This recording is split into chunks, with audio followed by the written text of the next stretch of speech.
The unprecedented reception of PM Modi at the White House to a swanky state dinner, the Washington vibe spoke volumes about the direction US-India ties are headed in. From trade to tech, from diplomacy to drones, and from climate change to Chinese conduct in the Indo-Pacific, the historic Modi-Biden summit delivered on almost everything. One thing became crystal clear during PM Modi's state visit to the US, and there are no ifs, ands or buts about it.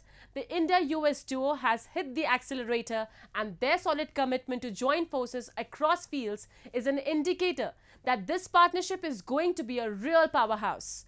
Join us as we discuss how India and the US, the two biggest global democracies with shared interests and ambitions, can become two of the greatest allies.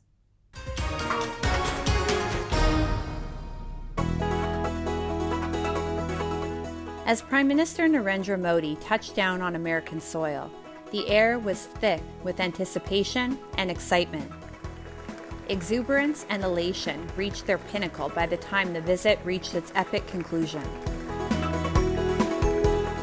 In what was one of the biggest highlights of the visit, U.S. congressmen lined up to take Prime Minister Modi's autograph and click selfies. They also chanted his name exactly like the roaring crowds do at his rallies back in India, and accorded him multiple standing ovations during his speech. Straight from the heart of the oldest democracy, Prime Minister Modi dropped some truth bombs on the global stage and urged the global community to make much-needed amendments throughout multilateral institutions. Many, including the United States, have in the past rallied behind the idea of giving India a greater role in global institutions, including a permanent place on the UN Security Council. We must revive multilateralism and reform multilateral institutions with better resources and representation that applies to all our global institutions of governance, especially the United Nations. When the world has changed, our institutions too must change,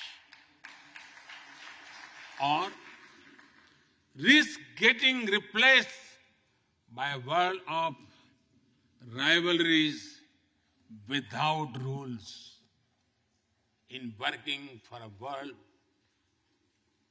new world order based on international law. Our two countries will be at the forefront as partners. Prime Minister Modi's tour featured a packed schedule of activity and success, making it one of the busiest and most fruitful visits the Prime Minister has had in recent years. From the big picture of pressing global issues to the nitty-gritty of trade and tech, nothing was off the agenda. Observers believe that India and the United States are uniquely placed in the global order to tackle global challenges with relative ease and a greater impact.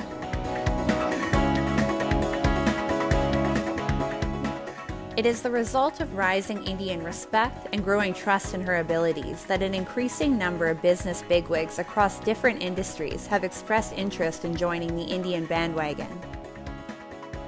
They recognize the country's remarkable progress and the opportunities she presents for innovation and technological advancement. It was a fantastic meeting with the Prime Minister, and I like him quite a lot. I can say he really wants to do the right thing for India. I am a fan of Modi, so. As expected, India sealed some significant deals in the defense sector. MQ-9Bs with their enhanced ISR capabilities will now be assembled in India. As part of this plan, General Atomics will also establish a comprehensive global MRO facility in India to support India's long-term goals to boost indigenous defense capabilities. General Electric and Hindustan Aeronautics Limited, or HAL, have joined hands for the manufacturing of GE F414 jet engines in India, for the HAL Light Combat Aircraft Mk2.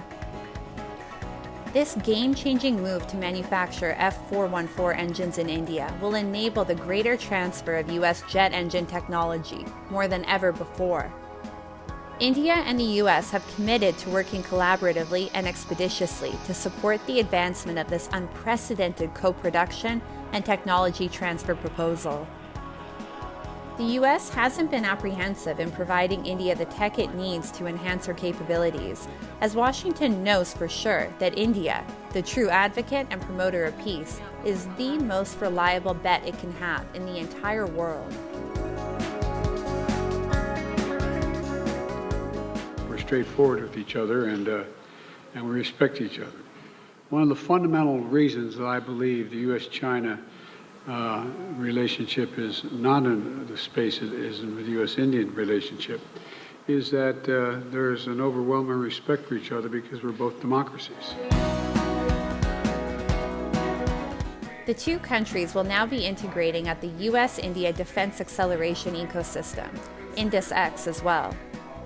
As a network of universities, startups, industry and think tanks, Indus-X will facilitate joint defense technology innovation and co-production of advanced defense technology between the respective industries of the two countries. Whether it is innovation, research, defense, physics, medicine, drone, or automobiles, present-day India is one of the most favorable markets in the world. India's foreign policy, which is primarily driven by her people-centric principles, has added to her case.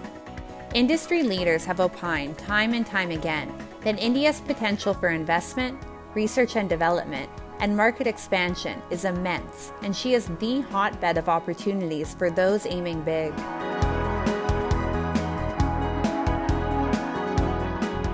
India's growth speed, coupled with extraordinary ability to make up for lost years and decades, speaks volumes about the nation's potential and resilience.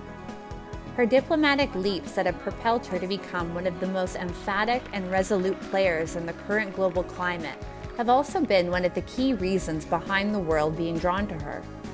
Brand India, which was known for its soft power until a few years ago, is swiftly expanding its influence in other arenas as well, making itself a multi-dimensional powerhouse which cannot be ignored.